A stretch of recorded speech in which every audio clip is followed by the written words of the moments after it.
So guys basically আজকে আমরা শিখতে চলেছি কিভাবে আমরা বেসিক এডিটগুলো করব। ভিডিও শুরুটা যেমনটা দেখলেন ঠিক তেমনটাই আজকে আমরা এডিট করার চেষ্টা করব। তো চলুন বেশি দেরি না করে ভিডিওতে ঝাঁপিয়ে পড়ি আমরা। তো ফার্স্টলি আমরা আমাদের ল্যাপটপ ডেস্কটপে যেটা হোক না কেন সেটা স্ক্রিনে চলে যায়। সো আপনারা দেখতে পাচ্ছেন যে আমরা ল্যাপটপের স্ক্রিনে চলে এসেছি। তো আমরা এখান থেকে সরাসরি চলে যাব ক্যাপকাটে। আপনারা জানেন যে ক্যাপকাট এখন সবচেয়ে জনপ্রিয় এডিটিং সফটওয়্যারের মধ্যে একটা। তো এখন আমরা দেখব আমি দেখতে পাচ্ছেন যে আগে থেকে একটা এডিট করে রেখেছি আপনাদের সুবিধার জন্য।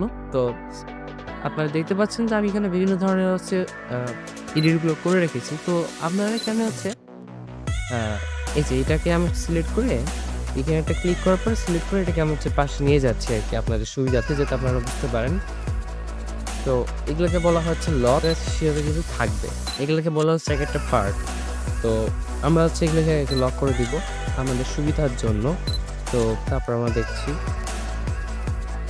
তো গাইস আমরা এটাকে লক করে দিলাম। দেখতে পাচ্ছেন তো লক করার পরে আমরা আমাদের মেইন যেটাকে আমরা এডিট করব সেটাকে আমরা এই সাইডে নিয়ে আসছি আমরা। একটু সাইডে নিয়ে আসলাম। দেন আমরা এখানে এগুলোকে আবার আনলক করে দেব। সো গাইস বেসিক্যালি আমাদের এখানে যে কাজটা আমরা করলাম সেটা হচ্ছে কি আমরা এটাকে আনলক করে আমাদের যেটাকে আমরা করব সেটাকে আমরা আমরা পাশে নিয়ে আসলাম। তখন আমরা এই অংশটার উপরে কাজ করবো আর কি মেইনলি। আচ্ছা আমার হয়তো এই যে এইটুকু অংশ ভালো লাগলো না, এই যে মাঝখানে এইটুকু অংশ ডিজাইনস এটাকে এখন আমরা কি করব কাট করব। তখন আমরা কি করব এটাকে সিলেক্ট করব। সিলেক্ট করার পর এখানে স্পিড নামে একটা অপশন থাকবে, এখানে আপনারা এটা ক্লিক করবেন। সো ক্লিক করার পর দেখবেন যে আপনারা এইটাকে সিলেক্ট করে ফেললো। তারপরে আমরা যতটুকু কাটতে চাই সেটুকু আমরা এটা জুম করব। করার পর এইটুকু মনে করেন আমি কাটছি। এই যে এইটুকু কাটার জন্য আমি এখানে আবার একটা ক্লিক করব এবং স্পিডে দিয়ে দিলাম।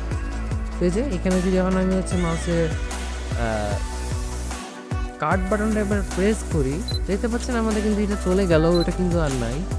তো এখন আমরা দেখবো যে কীভাবে আমরা অ্যানিমেশন অ্যাড করব আমাদের ভিডিওর মধ্যে। তো প্রথমে আমরা চলে যাবো আমাদের এই যে ভিডিওটা সিলেক্ট করব। সিলেক্ট করার পরে আমরা ডাইরেক্ট চলে যাবো ইফেক্টে। মেনলি এটাকে অ্যানিমেশন বলা হয় না, এটাকে ইফেক্ট বলা হয়। তো আমরা এখন এটাকে একটা ইফেক্ট দিই, যতটুকু আমরা ইফেক্টটা রাখবো আর বাদ বাকি এটা কেটে দেবো আসলে। তো এই যে আমরা দেখুন ইফেক্ট চলে আসলো, কিন্তু এই যে আমি যদি জুম করে দেখাই দেখুন ইফেক্ট কিন্তু এই চলে আসলে এভাবে আমরা একটা ক্যাডেল ইফেক্ট অ্যাড করি, তাহলে আমাদের অনেক সুন্দর লাগবে ভিডিওটাকে এবং একটা প্রফেশনাল ভাব চলে। আমি যদি এটাকে দিই দেখবেন যে খুবই এটা দারুণভাবে আমাদের ভিডিওটা কিন্তু ওপেন করবে, ঠিক আছে। আমরা এখন এটাতে একটা হালকা মিউজিক অ্যাড করবো। এই যে আমরা অডিওতে যাব, যার পর আমরা যে কোনো একটা মিউজিক লাইক আপনাদের যা পছন্দ হয় আর কি সেটা দিবেন আপনারা। তো আমি একটা দিচ্ছি আর কি।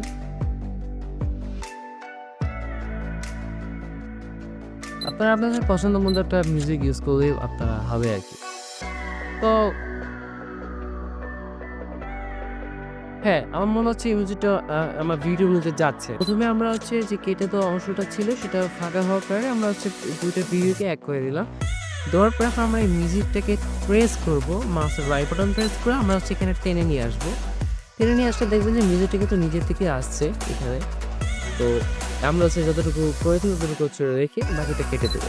তো দেখুন আমাদের এখন একটা মিউজিক কিন্তু চলে আসলো ভিডিওর মধ্যে। আমরা যদি একটু জুম করে দেখাই তাহলে দেখতে পাচ্ছেন এই যে মিউজিক চলে আসতো কিন্তু সিরিজ কতটা লঞ্চ হলো, যেটা খুবই অসাধারণ আর কি শুনতে।